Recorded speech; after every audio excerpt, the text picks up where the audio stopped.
welcome to episode 27 of Expertise is Overrated, the podcast that takes the time to answer the questions you didn't know you didn't want the answers to. I'm Sean. And I'm Vib, and neither of us has any clue what we're talking about. Before we move on, let's award the much vaunted Expertise is Overrated Tinfoil Award. As a reminder, this is an award that we give out at the start of each episode to the person who had the most ridiculous point in last week's episode. And I'm fed up with this, I have to say. I say nothing. I say nothing except wisdom and sense in every episode, and yet every pissing episode I'm getting the tinfoil. Some might say that you're just misunderstood. Not as misunderstood, however, as Edmure Tully, the subject of this week's tinfoil. Now, I said, those of you who listened to last week's episode, I said that Edmure Tully is in fact not a tool, just a highly misunderstood character, and apparently that statement of objective truth is tinfoil worthy.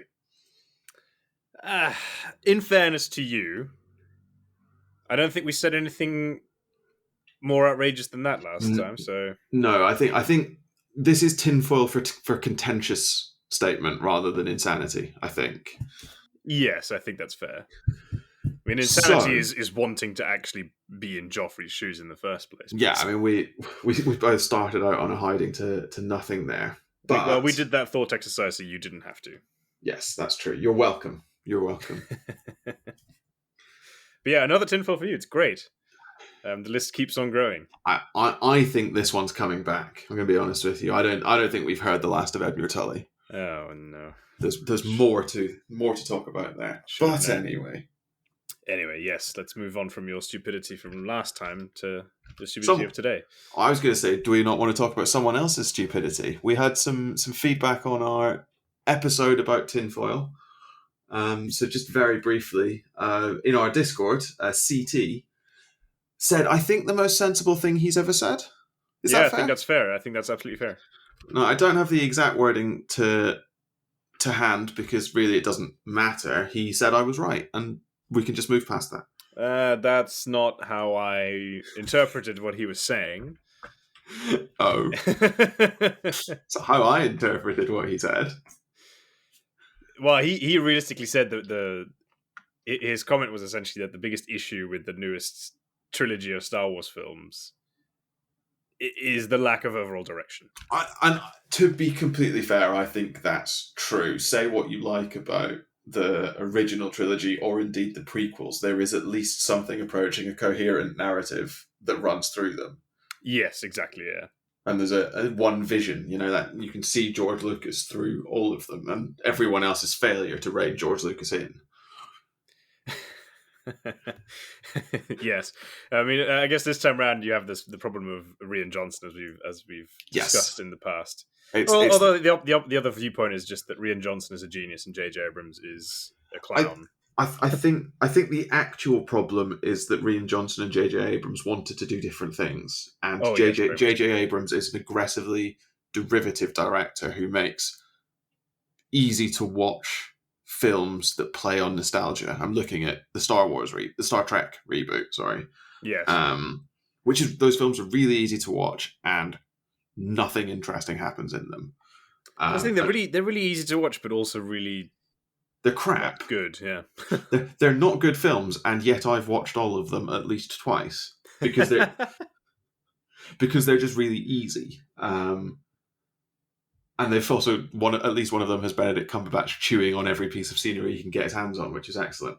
But very much so. The problem is you've then with The Last Jedi got Rian Johnson, who clearly had a very different creative vision, and this is CT's point. J.J. Abrams apparently gave Rian Johnson the direction that he wanted to take the trilogy in. Rian Johnson went, no, that's rubbish. I'm not doing that. Which fair. But that does then give us the coherency point that you were talking about, the fact that The Last Jedi comes out of nowhere and doesn't fit with the other two films. And that I think is then when you and I start to differ, or start to disagree. Oh, very much so. And I get the sense that this is an argument that's never going to be put to bed. No, because we just don't agree, and it's fine. We can still remain friends while not agreeing about this. I mean, Well, we should become friends if we were friends, we could remain friends. Anyway, yes, CT, well done. That's a good point for once. Yeah. But yeah, Last Jedi is still shit, and that's just the truth of it. Anyway, today we're talking about something else that's controversial, divisive, very divisive. Yeah. The Wheel of Time, Amazon's recent. We really need to work on our ability to tap into the zeitgeist, because the Wheel of Time finished. Amazon's Wheel of Time series finished. I think by the time this episode goes out, like 3 or 4 months ago. Something like that, yeah. Never mind. But yeah, so we're talking about Amazon's adaptation of the Wheel of Time. And as is tradition, you've not read the books. Of course not. Because you can't read and are lazy. Yeah, that's fair. But it will, I think, give us an interesting perspective, because you don't have that background love of the series that I think has put a load of people off the Amazon adaptation. Yes, and realistically what this is, showing our actual grasp of the zeitgeist, is sizzle for the upcoming Lord of the Rings TV show. Yes, because we're going to be on top of that. We are going to be on top of that. We could do an episode by episode review. Let's not get ahead of ourselves. We're not going to do that. Who am I kidding? Who wants to listen to us that often? Literally no one. I could put it on for the baby, and she could fall asleep to it. Well, she might think my points are just that interesting, though. And keep her awake. Yeah, let's definitely not do that. But no, so we're going to talk through the Wheel of Time. I don't think we need much structure. I mean, while we've been talking about it off air, I brought up a list of things that were frustrating me about it. But I guess, cards on the table, I've read all the books. I own all the books. I've read them all at least 2 or 3 times. So I'm approaching this from a very different perspective from you.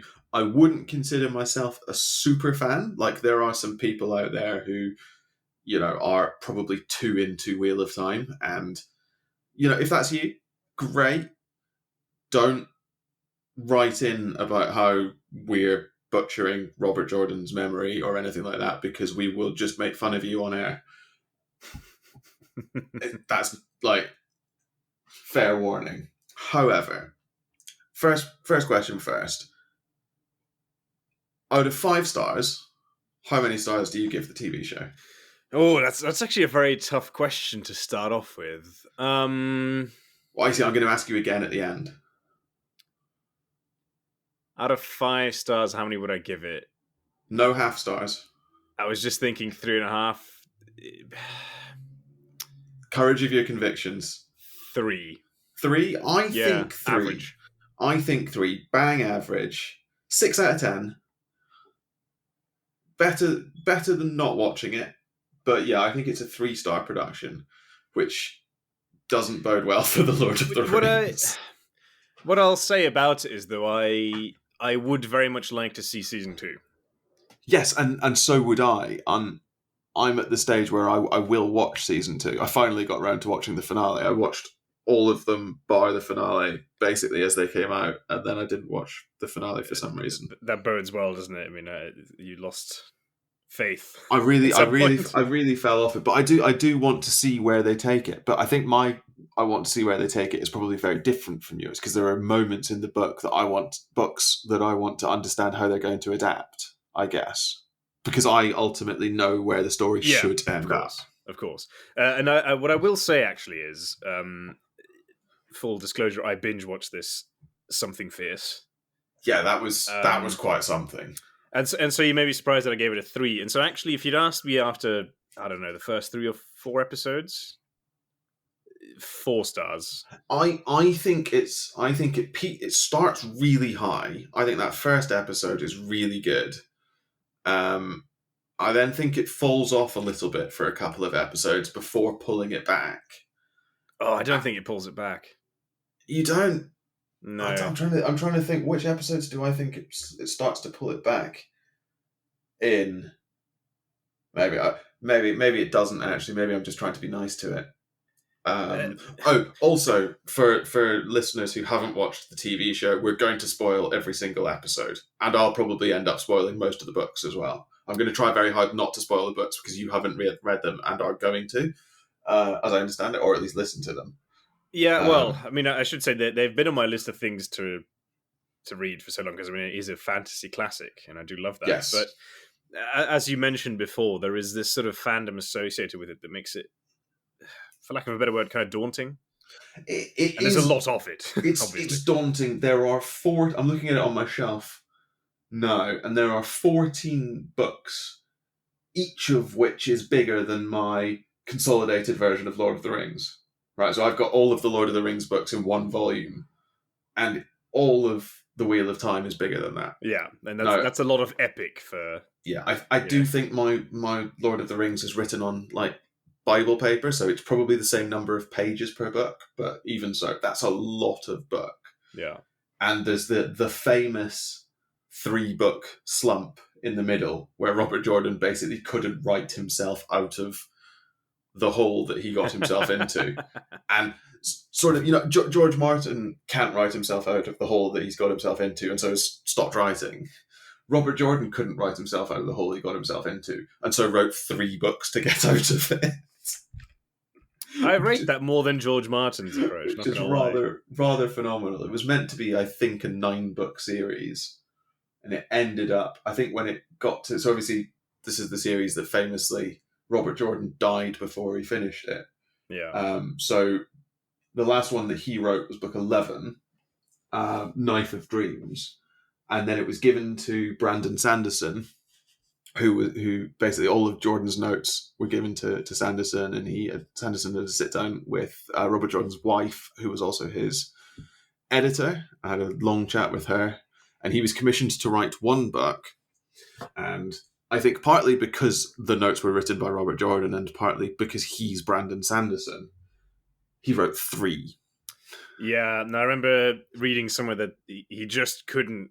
He couldn't do it. Finish it in 1 book. Yeah, you can see why he couldn't do it. I don't think it needed 3, but that's just Sanderson for you. He does like a word, doesn't he? Yeah, but I mean the last 2 or 3 books are really, really good again. Yeah. So I mean, spoilers ahead. Yes. I personally don't really mind so much because, as is the case with quite a lot of fantasy epics, it's more about the journey than necessarily the end, because I guess we can kind of all know how it ends. Yes, we're not... I think we're more at risk of spoiling stuff in the first 2 or 3 books than we are the ending, because at the very end, shock horror, the good guys win. Yeah, I know. How weird for a fantasy series. Especially one that was written in the 90s. Yeah. Well, yeah, before then even, right? So. Well, even before then. But my point is it predates Game of Thrones and this idea that there are no good guys and bad guys or anything like that. Exactly. No, but I'm really looking forward to discussion because it's quite rare that you can have this sort of thing, right? Where one person has read the source material and there is an adaptation of it. Yeah, I think that's true. It's a bit like finding someone who's seen the Lord of the Rings films, hasn't read the books, but cares enough about the films enough to want to talk about them. Because most people who care that much about an adaptation will have read the source material. So we're in a fairly unique position, I think. See, that's an interesting example, I wonder, because I feel the Lord of the Rings films have got a fandom of their own that overlaps with the books, but is separate. Because, I mean, those were award-winning, incredible films, whereas the Wheel of Time TV show, I think even on Amazon, it's got like a 3-star rating. So it's not like it was well received by the general consumer, I guess. Yeah, no, that's a fair point. But that's by the by. Wheel of Time TV show. Wheel of Time TV show. Yeah, really great start, I think, as TV shows go. It's mysterious, it's intriguing. It made me want to go back for episode 2 to see what was up. I think episode 1 is a really strong open. Can we talk for a second about casting? Because I think the casting throughout is pretty phenomenal, actually. I mean, Rosamund Pike, yes, in anything, absolutely. She's doing really, really well. She's allegedly a massive Wheel of Time fan. Well, yeah, she's now actually narrated the first book. She's narrating the audiobooks, isn't she? As a tie-in, yeah. Which, free money for her, basically. Which will finally mean I read the books. I don't even have to read them myself. Rosamund Pike will read them for me. Read them to you, which that's weird. Beg to differ. But yes, aside from Rosamund Pike, I do agree with you. Obviously not knowing anything about what the characters are supposed to look like, but there was a lot of controversy around the casting, which I don't want to go into because I'm going to get angry and say things that I can't row back from. I don't have a problem with any of the casting, I don't think. I think they make Rand stand out from everyone around him, which is pretty much the most important thing. I think he looks different from everyone else in the Two Rivers, which is really important. Oh, that's interesting that you say that, because I hadn't really... You don't clock it. Yeah, until it becomes relevant, I think. So obviously... Yeah, they start dropping subtle hints to that effect as well. Yeah, you've got all of the... Is it Loyal who talks about him looking like this is really screwed with all my pronunciation as well. I always pronounce the word ale, but apparently it's pronounced "ile." Yeah, He's looked at apparently but all of this is stuff that is also really important in the books, right? So Rand is meant to look different from everyone around him. But yeah, I guess maybe it's not as obvious in... Yeah, not at first, but when the first scene occurs where we meet a Nail, dead, I suppose. But they make a big deal of, this is what they look like, and so on and so forth. And then you start putting the two together, and you're like, there's something odd about Rand now. Yeah, that doesn't quite all fit, does it? The casting for the main five is really good. The actors all do really well. It's a shame that the actor playing Matt has left the show, so they're going to have to recast Matt and how they do that. Good. Yeah, that's why. Well, I don't know if that's why Matt's not around for the finale when he should be, according to the books, but that is the reason that's given in sort of amongst in the books fandom. He's there for that final showdown. So that's one of the things that I'm really worried about, right? And this is me with my the books are better hat on, but I'm really worried about the direction they're taking Matt's character, because he's not like a bad guy. He's mischievous. He's a Pippin, effectively, right? He's a bit mischievous. He's a bit of a prankster, but the example that's always given, right, is that when they were in Emmonsfield, there was like a girl fell in the mill pond, and Matt, without even thinking about it, dives into the mill pond to rescue her, only to discover that actually she jumped in and she's fine. And basically everyone in the Two Rivers makes fun of Matt for months about this, right? And he basically goes, well, fuck all you. Next time someone falls in the mill pond, they can fucking drown as far as I care. And then someone falls in the mill pond, like in the middle of winter, and without hesitation, quick as you like, Matt is in there and rescues her and saves her life. See, this is interesting, because when I started watching the TV show, like, one of the things they make abundantly clear about his character early on is that he is that guy. He's quite caring. He's sacrificial. Yeah, he's self-sacrificing for his sisters, isn't he? Yeah, in the midst of a gigantic attack, like something that I'm sure is unheard of in that part of the world. Yeah, and he, no, doesn't care about himself. He's just out there to save his sisters, and you sort of get a bit more of that vibe from him, and then all of a sudden he goes. He picks up a knife in this, what I imagine is some sort of cursed city.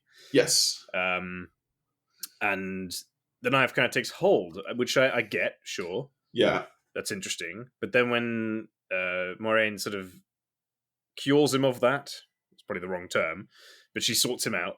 But he's still kind of evil. It's almost like they changed their mind halfway through the show and were like, yeah, actually, we kind of like this evil vibe. So I think this is where I have to be really careful, but that's where they start deviating from the books, because in the books, Moiraine isn't able to break the connection with the dagger. Right. So all she can do is stop the dagger killing him. Well, not even that, like, risk of spoiling stuff, but basically, she basically stops it, like, eating away at him. It's still eventually going to kill him, but it doesn't. You know how in the show he's like getting thinner and more gaunt, and like cradling the dagger and stuff, and she basically is able to slow all that right down, but she's not able to fix it on her own. Yeah, so it's a bit like Dumbledore's cursed hand. Exactly, it's exactly like Dumbledore's cursed hand. That's a really good comparator.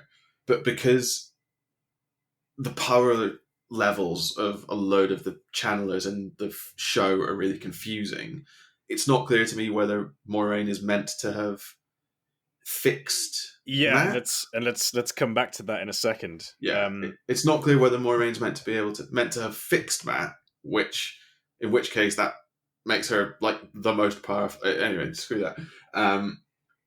That then has a huge knock-on impact for the way Matt interacts with the world around him. Right, so it just all gets a bit confused in the middle. It really does, because it. I mean, she just cures him. That's the way they make it look at it. She literally pulls it out, and then he feels instantly better. But then he's not. He's still very different, very sullen, very dark.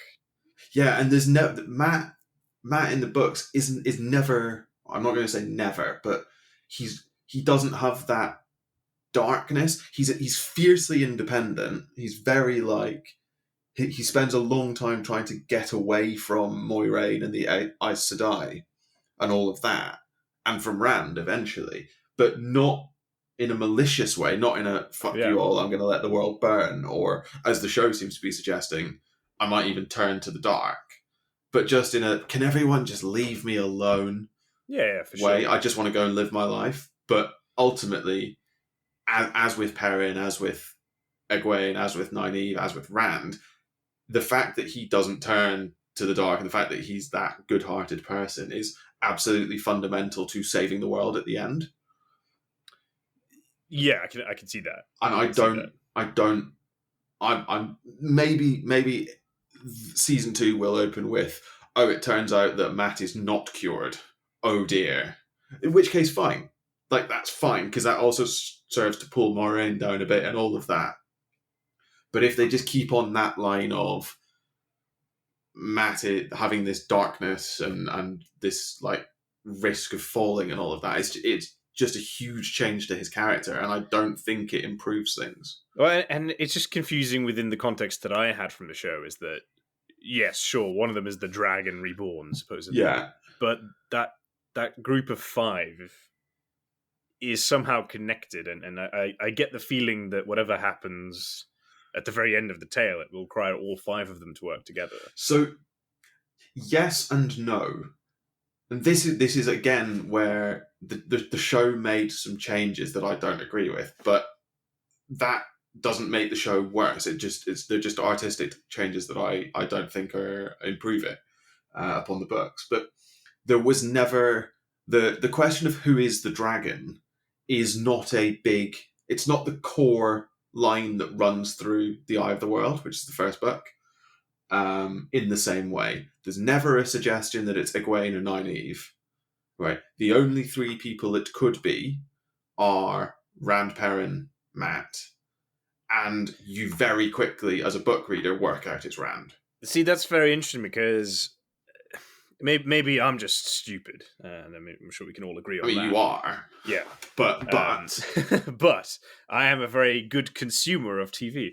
And I got the distinct impression that the TV show early on really wanted you to believe that Nynaeve was the front runner. Yeah. I mean, well, it can't be any more on the nose than when the actual dragon, the fake Dragon Reborn, I don't know what you call him. Logain. Yeah, that's the one. Right, they sort of kind of deal with him, and then she does some amazing channeling, the likes that is clearly, very profound. Yeah. And again, even comments on it, it's like, wow, yeah, that's amazing. And so you think, okay, They really want you to think that she's... So, yeah, because this is the whole... Logain is meant to be a phenomenally powerful channeler, and then Moiraine says to him, the dragon reborn next to you will be like the sun next to a candle. And then Nynaeve does sort of like essentially casts mass healing word, heals everyone in the room, and Logain looks at her and goes, like a sun next to a candle. And fuck off. Exactly. But this is where I think the conversation about power levels needs to happen, because the film is so confused. So confusing. I remember we had a chat offline. Yeah. About this, because I genuinely was just very confused. And this...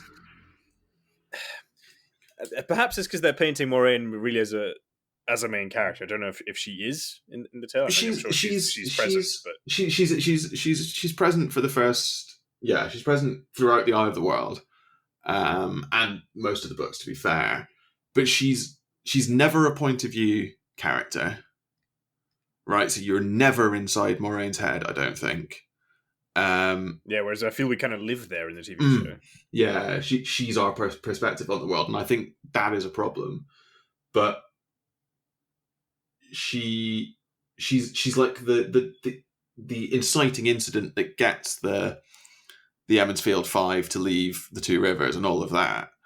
But yeah, she's not like a main. I wouldn't call her a main character. I'd call her like one of the lead secondary characters. I think. But I don't think that it works to have her be so, as you say, have us inside her head so much. We see too much of her plotting, and the fact that she's always plotting is a big part of the books, and you don't know what Moraine's doing. Yeah, I can imagine that, right? Because she's clearly got some sort of grand plan, and I think that the show does make a very good attempt at sort of saying, oh, she's one of the Blues. Yes, they're clearly but you don't know what a blue is. Exactly, we don't really know what blue is, but they're a little mysterious. They're the plotters. They've got some sort of grand philosophy, I think, and that makes sense. And then she seems to be a very extreme example of that. But yeah, but then I don't know. She just. It's weird to have a character that's set up to be mysterious and all that, and then have us be kind of riding shotgun with that character. Basically inside her head. It would be like having a short story from the Merlin's perspective in the Dresden Files. Yeah, exactly. Yeah. Right? These are characters that work because you don't know what they're thinking. Yeah, and that's very strange. And also because obviously she's the very first Aes Sedai that we meet. Yes. And she throws a lot of power around. Yes. And then with essentially like zero preamble, you meet a bunch more, and the concept of power is kind of introduced. Obviously, with Logain as the main focal point, and so that's one thing. He's exceptionally strong. Yeah, and you walk away from that thinking, okay, well, this guy, maybe it's a guy thing. I don't know. Maybe stronger than all those really well trained Aes Sedai. Yeah. But then when you get to the White Tower, there's this very strong indication that there's different power levels. I remember saying to you offline again that when it comes to sort of challenging the seat, oh yeah, this is the line from Alana, isn't it? Only you can challenge her or something. Yeah, only you're powerful enough or something. So that led me to believe that the seat is like the most powerful channeler. Yeah. That there clearly are very well-defined power levels, and that Moiraine is, I guess, then the second most, if not the most powerful one. And this is where it all gets so messy. And this really frustrates me so much, because the question of power levels and all of that is so clearly set out and explained in the books. Right. Well, yes, because my understanding is that there's essentially maths that you can do. So I don't know that that's quite right, but Robert Jordan released something called I think it was Robert Jordan. It's like the Wheel of Time Companion or something, which literally just has a list of everyone in the book who can channel and ranks them. Right. And okay, fine. Say what you like about easily codified power levels. I know that's not necessarily the most popular thing in fantasy at the moment, but if that exists and you deviate from it, you need to have a better reason than let's create a mystery for 3 episodes of who is the dragon. There's another issue with the who is a dragon mystery that I'll come on to later, but your whole does that mean that Moiraine is like the second most powerful Aes Sedai, or is she more powerful than Siuan or whatever? Like, yeah, I guess that's all a bit relevant because as I said, like, in order to be Amyrlin C, yes, you need to have, there's like a minimum level of power that you need to have, right? You need to have enough that you're not going to feel overawed whenever you're in the presence of other Aes Sedai. Yeah, of but course. I don't think you have to be the strongest Aes Sedai. I don't think that's the case. In fact, no, I know it's not the case because something happens later in the books that proves that that's not the case. Yeah.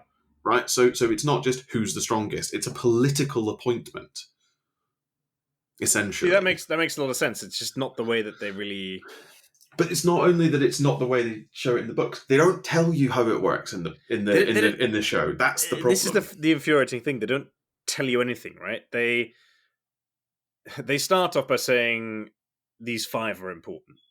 Then they introduce this concept of the dragon, and that one of the 5 is probably the dragon reborn. Yeah. And then for a little while, you're left sort of looking at that, going, yeah, but 3 of them are guys, and apparently guys wielding power is really bad. Yeah. And then they show us Clegane again, who clearly is going mad. He looks like he's in control of his power, but also kind of going mad. Yeah. And they just sort of leave all that, and then you get really introduced to the way the Aes Sedai work without them actually telling you anything. Yeah. They're like, oh, there's a bunch of colors. They all have their own sort of thing. It's not necessarily entirely clear what that thing is. They explain 2.5 of the 5 colors. Yeah, exactly. They do a decent job, I think, of showing you what... Actually, I can't even finish that sentence, actually. They explain red. They explain red more than anything, yeah. They explain red, and they sort of hint at what green does. Right? Because I think Alana talks about it, but I can explain what all the Ardras do very quickly, because it doesn't really matter. And then you know that Moiraine is a blue. And I think you've heard of the existence of the yellows. But there's also... I remember seeing the yellows, yeah. But there's also browns and whites. Sorry, there's 6. I think I remember seeing brown. I don't recall seeing white. Well, maybe they've not got the whites in this. But like, you get like a shot of everything in the intro, the chamber or whatever it is. And you get them in the Hall of the Tower. I can't remember right. seeing whites, but I don't remember if there was 6 or 5. It doesn't really matter. But the Amyrlin seat, perhaps, because I guess she wears white. But which must mean they're getting rid of whites, because the Amyrlin wouldn't wear the color of an Ardra, because she is of all Ardras and none. So this is the problem, right? There's so much hinted at, and they sort of do this in the books, but it works because we're only in Rand, Mat, Perrin, Egwene, and Nynaeve's heads, and none of them have a clue what's going on. It doesn't work to be following Moiraine through the tower and us not understanding what's going on and Moiraine understanding what's going on. That doesn't work. You've hit the nail on the head there, right? Because when we first get the idea of that there might be some magic, right, is with Egwene being inducted and talking to Nynaeve, and it's sort of like listening to the wind, right? That's like what they're talking about. You're like, okay, that's some kind some of magic, like I think. Rural weather whispering stuff. Yeah, fine. And Nynaeve is like good at healing, and you get the sense that there's maybe some like druidy kind of stuff going on there. Exactly. And it's sizzle, right? You're like, oh, this is exciting. I love magic systems, and magic systems in fantasy are so important to do right. I mean, certainly Brandon Sanderson will agree with me on that. When we next have a pint, I'll ask him. But they completely undo all that hard work in setting up the sizzle by then just putting us again, as you say, in Moiraine's shoes, and you're like, oh well, okay, that's just it then. and it's really good in the books because you get Moiraine teaching Egwene about magic. And so that's how we're introduced to it in the book. Moiraine talks about the 5 flows and the pattern and the weaving and all of that. And that's really good because Egwene doesn't know what the hell's going on. So Moiraine is able to give us the introduction that we need by giving it to Egwene. Yeah, which is very elegant. Which is such an elegant way of doing it. And they tried to do that in the show, in that episode where Rand follows them and they're having their chat. But it just doesn't work because you don't get to spend the time with them. Because all of a sudden we're whisked off to the White Tower and just dumped in the middle of Aes Sedai politics with no context, no explanation, and we're expected to keep up with Moiraine, who has been doing that her whole life. That's the problem. Yes. Yeah. That's a huge problem. And it creates... Because I remember just thinking when they showed the 3 Aes Sedai kind of linking up, right, to fight Clegane. Yeah. And when you see that, you're like, okay, well, so there's 5 characters are setting up in this whole Dragon Reborn situation. Yeah. Presumably there's going to be some linking action there. And then, no. Because that's at one point I was thinking, all 5 of them are just 5 different aspects of the dragon. Voltron dragon. Well, because I guess it has a sort of symmetry then with the number of colours, I suppose. That's actually very true. That would have been a way they could have gone that would have made all of Reddit very angry. Well, everything makes Reddit very angry. True.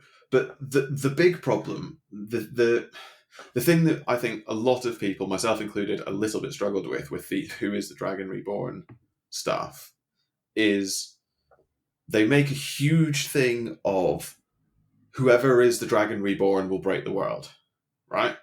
That's a big thing that they say. But the reason that's a thing in the books is because the dragon is going to be a man. The idea that the dragon... Because there is nothing... If the dragon could be a woman, if the Dragon Reborn, could be a woman, then you don't have a risk of them going mad from the taint. Yes. So why are you worried if it's Nynaeve or Egwene? You're just like, great, we got the most powerful Aes Sedai easy fucking ever. Who cares? That's so pivotal to the question of whether or not it's Rand. Rand is so scared of going mad, right? Because the idea of male, and I don't think they make enough of. You don't think so? They literally have him say it in maybe the last 30 seconds of the show. No, but my point is, I don't think they make enough of the fear that male channelers give to literally everyone. Oh yeah, you don't get that sense at all. You don't get that sense at all. You see it a little bit with Logain. Right, you see it a little bit with that episode with Logain, and when he's like his soldiers are taking the castle and stuff. But you think that's because it's Logain and he's got this army. Exactly. That's nothing to do with the fact that he's a guy channeling. That's just to do with he's very powerful, apparently. Yeah, and you get the sense that they'd be as scared if that was Moiraine or Nynaeve, and they just wouldn't. And there's a whole bunch of other reasons why they wouldn't, but like the core of it is. The breaking of the world was when the dragon, or Lews Therin, the dragon, and his 100 companions, and all the male Aes Sedai went mad and broke the world. Like, this is a huge thing. The breaking of the world is this massive event, 3,000 years in the past, that still lives in the cultural memory of everyone in the world, basically. And it's so inextricably tied to Lews Therin and the male Aes Sedai of the Age of Legends, and I don't think you give them that. No, I don't think they give any time to that in season 1. Yeah, but my guess is that they do have a plan for that. Right? I think they sizzle it a bit because they show you what 3,000 years ago looks like, and it's obviously a very different world, much like hyper modern. So and you're wondering. What the fuck happened? And you do get some like post-apocalyptic shots as well, don't you? In the as Moiraine and Lan and the Emmonsfield 5 are traveling, you get like zoomed out shots. You're like, hold on, are those skyscrapers covered in trees? Like what? So it's there, but I just don't think they spent enough time building up the right bits of the world. And this is me just now deviating entirely into the books did it better. But the opening, like the prologue to the book, the prologue to the Eye of the World, is set during the Age of Legends, right at the end, after Luce Therin has gone mad, and you see the result of his madness. And it's completely out of... So the tone is very different then, because you start off the books therefore by being afraid of people, like males being channeled as. Yeah, well, you see Luce Therin, he's this isn't really a spoiler, because it's the prologue of the first book, but he's essentially killed everyone he ever knew and isn't even aware of that fact. That's how mad he is, right? And then someone comes along and is able to heal him of his madness just enough for him to realize what he's done, and then he commits suicide by channeling so much power he creates a volcano, which is pretty metal. I said that's not a bad way to go. It's not a bad way to go. And the really frustrating thing is there is actually an animated short that they made for the show which shows this. And I don't know why they just didn't make it the first 2 minutes of the show. That would have been so much more helpful. It would have been so much more helpful. Because it then gives you that context. And you start to understand why the search for the Dragon Reborn matters. Because... Well, and this is another thing, right? Because I feel they're almost too slow at introducing the concept of the Dark One and what that actually means. Yeah, I think that's fair. Because in the beginning, it doesn't feel organic to me, because something as genuinely apocalyptic and clearly scary as the Dark One, as I now understand it, in the first episode or two, they're just kind of running away, and they're like, "Oh, there's something pretty bad after us." And got to make sure the Dark One doesn't get you. Yeah, exactly. And it's sort of this thing is like, yeah, okay, my head again to liken this to something like Lord of the Rings. You're thinking, right, they're being chased by some sort of orc boss, whereas actually, what's chasing them is Melkor. Yes, that's exactly right. And it's just, those are not equivalent things. Well, there's the implication, isn't there? This might just be me being unfair, but there's this implication that the Fade that's chasing them is the Dark One. Yes, there is. But then there's also the guy with the glowy eyes that they dream of, and you think, is that the Dark One? Yes, exactly. And another thing that not nearly enough is made of the dreams, because like the Rand and Matt and Perrin's dreams form a huge part of the first book. Because the Dark One is trying to find them. Right? He's trying to work out which of the 3, or in the show's case, 5 it is. But he can hunt them in their dreams. And so you have conversations that Rand has with the Dark One. Or who we think that's so interesting, yeah. Or who we think is the Dark One. So a lot of those conversations that you get in the last episode with the guy playing the Dark One, who's a fantastic casting, by the way. Yes, absolutely. Like a lot of that, I don't know why that's not sprinkled through the show. Have that guy appear in every episode. Just you get a dream with Rand or with Matt or with Perrin or with Nynaeve or with Egwene, and him being like, "Is it you?" But it feels like an idea that they piloted, right? Because they have it, I think, even in episode 2, where they talk get Perrin's dreams, the same thing. Yeah, they all dreamed the thing with the bat and stuff. And then it seemed to just resonate badly with the directors or something, or the producers, and they're like, "That's too complicated," or whatever. But there's more shiny magic. That's what exactly. But there's a great scene where the Dark One breaks a rat's back in one of Rand's dreams, and Rand wakes up, and it turns out that Rand and Matt had the same dream.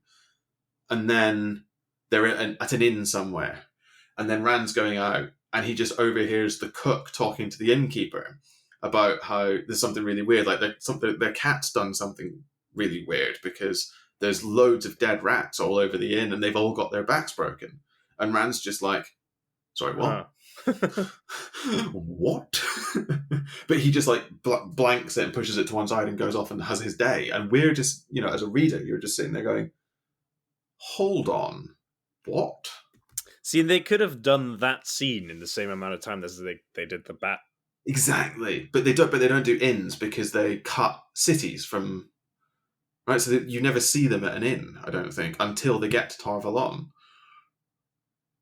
No, because they have that whole... Well, Matt and Rand have that whole thing where they work in an inn. Oh no, of course you have it with Tom, don't you? Tom Merrilin.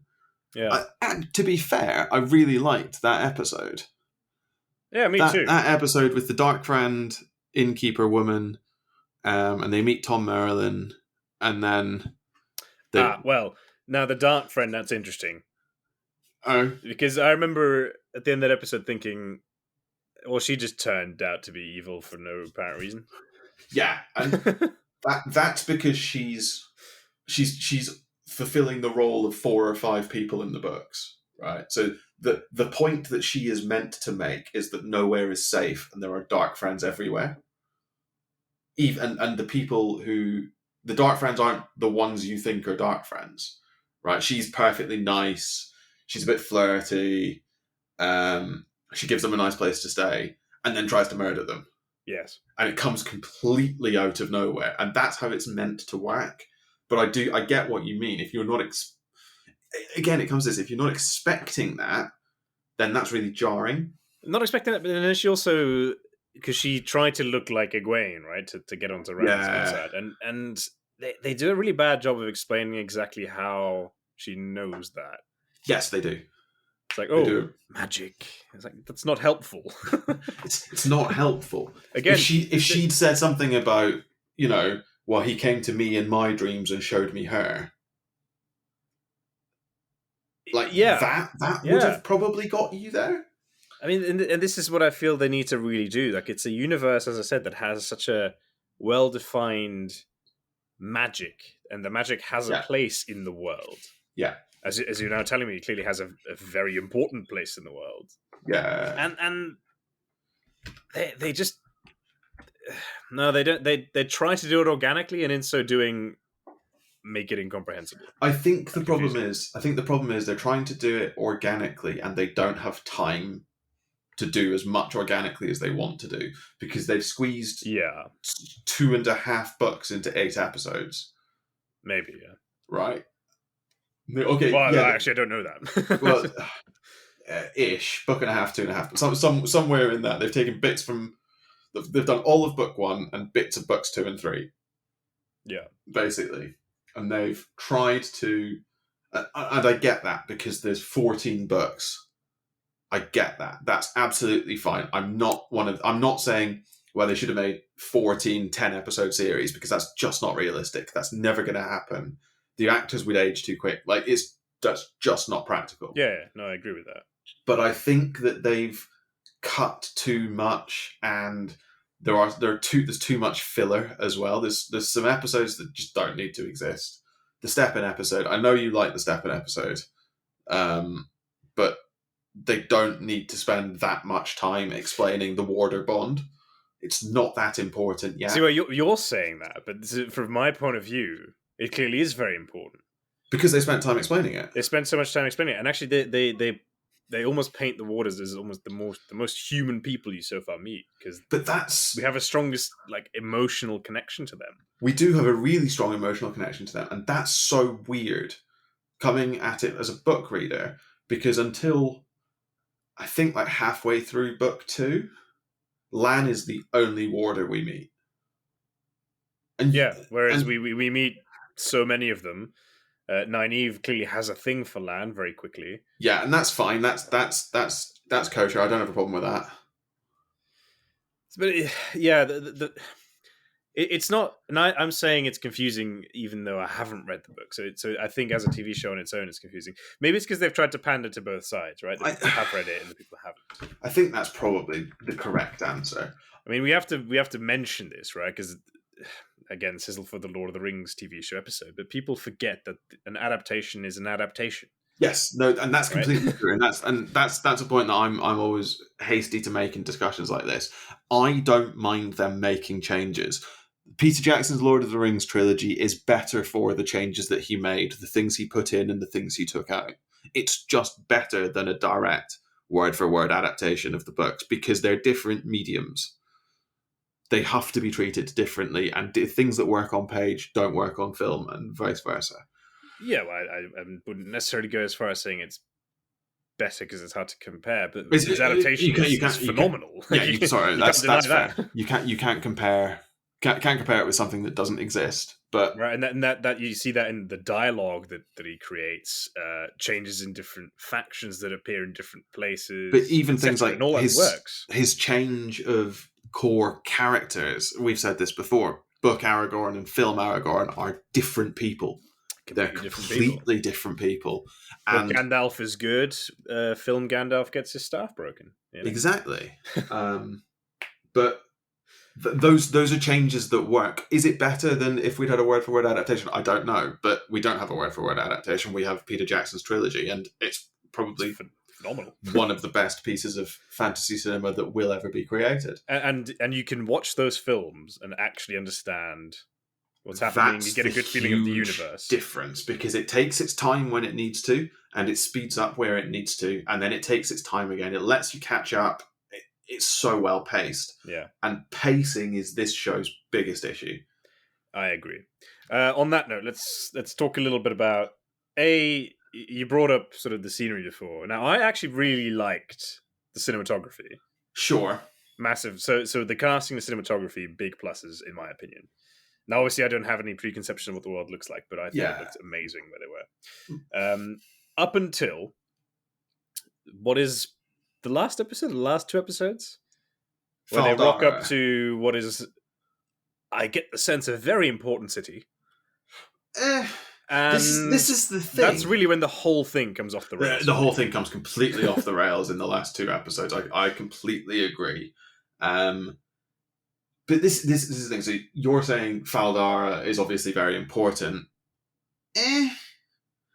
Maybe important's not the right word, but they sort of say it's really old, so it just never fallen. Like it's clearly at the. I don't think that means anything though. This is the problem. Maybe. They talk about this is the city that's never fallen. It's like, well, yeah, so that's not relevant. It's sort of never been come under siege. Like it's so there's like the whole load of stuff is changed about in the last two episodes that just makes the whole show poorer for my money. The off the top of my head very quickly, they absolutely butcher Agelmar's character. They create I can agree with that, even though I don't know his character in the books. Yeah, they basically turn his sister into an Aes Sedai, which doesn't make any sense. Tarwin's Gap is a badly designed wall. See, but that is why I'm saying the city's clearly important, because they almost make it look like the wall in A Song of Ice and Fire, right? It's hugely like a fortified position, and you get the impression that that's for a reason. That side of it is true. So it's a fortress city, but it's like a fortress to protect from the blight. Right. So yeah, that's not. So this is what they don't make clear. So the blight is where Trollocs are spawned. That's where they exist. That's their like home country for what it's worth. So Fal Dara, since the fall of Malkier, is your sort of northeasternmost city, right? But it's not on the edge of the Blight. Tarwin's Gap is like a 3 days ride northeast of there, right? And it looks like 20 seconds. It's a 20-second walk. And there are like border fortresses that sit along the Blight, right? The Blight border is a thing. And boys from Shi'enar are sent to the Blight border for their first posting and all of that.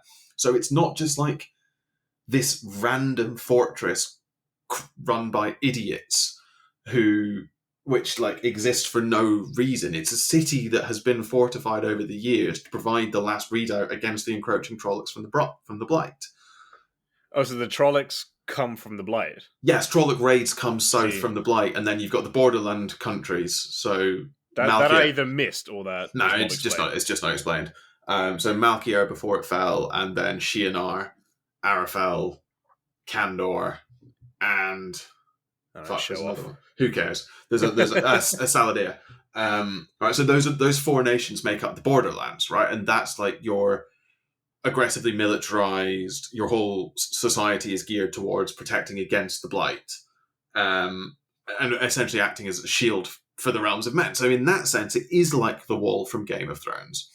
But if the Wall was 4 countries, yeah, right, rather than just like 300 blokes. So fine, you can make that change. You can make all of these changes, but every time you make these changes away from the book, you lose some of the essentially beauty of the world that that Robert Jordan created and Brandon Sanderson finished. So the sense that you get from Shi'enar, right, from Fal Dara, is that Fal Dara is the only city in Shi'enar when it's not, and that it's purely military, which it's not. It's not just a fortress; it's a city. It's a living, breathing city with merchants and traders and farmers and all of that. The land between Fal Dara and the border and the Blight, is farmed. Right? It's a living, breathing civilization. It's not just Lord Agelmar and his bunch of idiots. So no, I get that that's obviously a big change from the book, but that doesn't necessarily mean that it had to be this bad. It doesn't mean that it had to be this bad. No, but like well, I mean, you don't like the scene, so maybe you're better explaining why it's bad, because it just irritates me. I'm trying to struggle as to how to. The rules all change. Express this. I mean, what comes to mind again is a Lord of the Rings comparison, right? With Helm's Deep. Yeah, because the very idea that we get in the Two Towers is that Rohan is a sort of it's a faded nation, or it just never was a very progressive nation, and they're completely helpless. And what they need is Aragorn, who's the king of Gondor. And what they need is a bunch of elves just to be able to survive. And in the film, I think that's a change that works for me. I like it. Don't get me wrong. It's very different to the books, where obviously Rohan is very self-sufficient, defends itself from Isengard. Fine. What I'm getting here is that they tried to set up this place, like I said, a bit like the Wall in A Song of Ice and Fire, right? Sort of like frontier, massively important. These people are very caring about. Oh yeah, no, we are the last line of defense. We are very important, or the first line of defense, rather. Yeah, and we're proud of that. We're honorable people, and we're proud of the job that we fulfill. Great, fantastic. It's not very nuanced, perhaps, but that's fine. But I can buy it. But then the problem is they undo all of that in the space of 20 minutes by having them be completely shit. I mean, that really doesn't help. The fact that this highly militarized fortress appears to have a garrison of 13 people.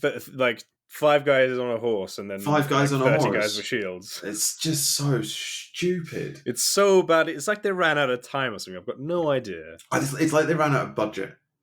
Is actually what it looks like to me. But even then, I mean, the they guys spent all their budget on Rosamund Pike. Well, they would have done, yeah. What's his name? Agelmar, you said. Agelmar, yeah. Like because they build him up to be a king, I guess. I don't know if that's necessarily true, but like clearly a very dedicated warrior. He's the ruler of Fal Dara. Yeah, and then he essentially goes into a panic. It's like, well, everything's lost now. Okay, fine. And then he shoots some crossbow bolts, and for some reason doesn't take the good 5 to 10 seconds he has to prepare to dodge out of the way of a spear. I mean, what is that? That's shit. It's just so stupid. It's so frustrating. This is more of, but in the books. But in the books, as I've said to you offline, Agelmar is one of the 4 best generals alive, right? He's one of the 4 yeah. He's one of the 4 great captains, right? And those 4 great captains are absolutely pivotal to winning the last battle. So I imagine they're not going to win the last battle in the TV show because he's dead. They're just going to rewrite the last battle, which is fine. I think I can see how they simplify it. But if they are going to simplify it, why bother with that whole battle in the first place? Well, this is because they needed to give Egwene and Nynaeve and Perrin something to do. Oh, but because the best they could think of. Because they'd decided they weren't going to the Eye of the World. That's what it is. But that would have been so much easier, surely. It's one location, you just have all your characters there. Follow the books and have them all go to the Eye of the World. Yeah. Because then you can ignore all that wolfishness. Because what happens, they all go to the Eye of the World in the book. In the book, The Eye of the World, the finale happens at the Eye of the World, and all 5 of them are there. And then you learn afterwards what happened at Tarwin's Gap. Right? Because the idea of Trollocs coming through Tarwin's Gap is in the Eye of the World, but it just happens off screen because it's not relevant. You don't get my favourite bad scene, which is Egwene, Nynaeve, is it Amalisa, I think her name is, and 2 randoms off the street linking somehow, and then destroying all of the Trollocs after they've come through the fortress. Yes. And all right, I can rationalise that as they weren't expecting Egwene and Nynaeve's power, so they were able to do more than they thought they were going to be able to do. That's sort of fine, but there's just so much of that doesn't make sense. But they already changed the rules of the magic again, right? Nynaeve died. Yeah, also as far as we can tell, she's fully dead. She's fully burnt out, dead. And then Egwene cries on her and she gets better? Yeah, which, I don't know, are you supposed to believe that Egwene is stronger than Nynaeve? Yeah, well, it can bring people back from the dead. Because that's a big game changer. If death becomes transient, if Egwene is really sad about you dying. I don't know. That's really where the whole thing completely came apart.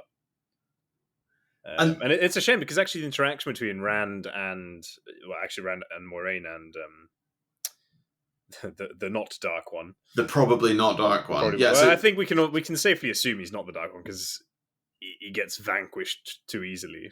Yeah, well, and this is probably my final bugbear, and I know we've been going for a long time and we need to think about wrapping up, but never. The word Forsaken is mentioned, as far as I can tell, once in the show. I haven't gone back and checked, but I think it's once in the whole show, and it's spoken by Steppen, who's apparently burning offerings to them, which is a bit weird. I assume they're to keep them at bay, which is confusing because there's like a mantra in the Wheel of Time, which is the Dark One and the Forsaken are burned in Shai Ghul, trapped by the Creator at the moment of creation. So why would you burn offerings to keep away something that's trapped? Never mind.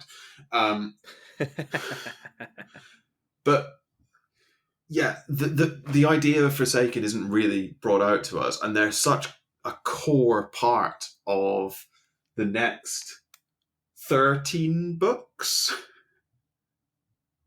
It just doesn't make sense that we don't get any explanation of who the Forsaken are. You know, I don't. And this is the thing, because when we sort of spoke when we were like planning this episode, and yes, we do plan our episodes. It just doesn't sound like we do. But you were like, oh, and talking about the Forsaken, and I just sort of went, the what? The what? The who now? And you get the feeling that that's kind of a big deal. It's a huge deal. It's a huge deal.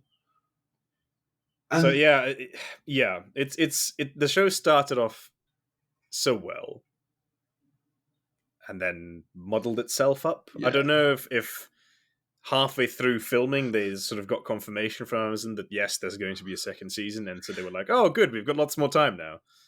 I don't know. I almost wonder if that's true. When was the second season greenlit, or however many more seasons were greenlit? I don't know, because you could have really looked at that in our planning session. Yeah, rather than just chatting about the Forsaken. That's not as fun though. But no, you're right. It would be really interesting to find out how many more seasons have been greenlit and when that was, and whether you can spot when the show went, oh, we've got lots of time now. We can spend a whole episode diving into the Warder Bond and what that means. when it doesn't matter. When it doesn't matter, yeah. But yeah. So at the end of all that, what's your 5-star rating for the Wheel of Time TV show?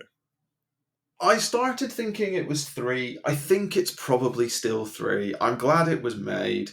It's made Amazon a fair bit of money, which is, I think, a good thing all around for the hopes of fantasy adaptations.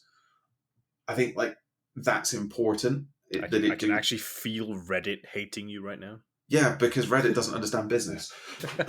I point you back to my hot take on the end times. But the one that demonstrably shows that you also don't know business. That's not what that shows at all. No, I think it is a 3-star. I think it's not going to revolutionize TV. I don't agree with a lot of the changes, but I will watch season 2. It's not a dumpster fire. If you think that the casting is the reason that it went badly, or if you think that the only problem with it can be traced back to the fact that they wanted to have some, yes moments for the female characters, then fuck you. You're just a not very nice person. And quite. I think that it can still be salvaged. I think that's the key thing for me, is it is actually still salvageable from here. I don't know how many more episodes like the last one the show can take, though. No, that's it.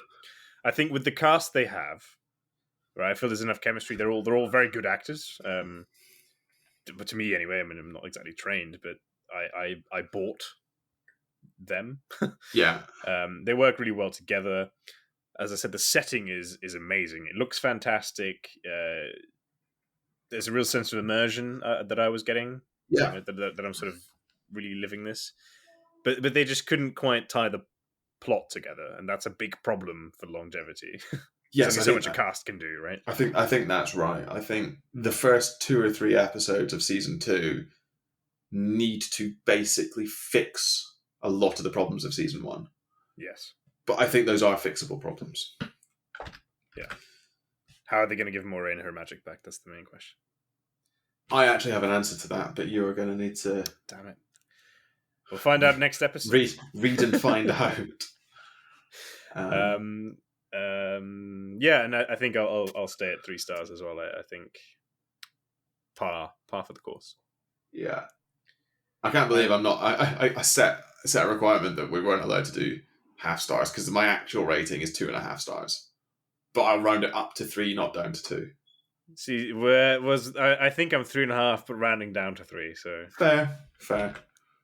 I'm too wound up by some of the changes, but they're just such it's stupidly inconsequential changes. Him getting killed with that spear is just that's so bad. Stupid. That's very, very bad. It's not nearly as grating to me as the power level changes. Yeah, that to me is just confusing, but I guess I sort of take that with maybe that's just what it's like. Yeah, because it was what we were speaking about.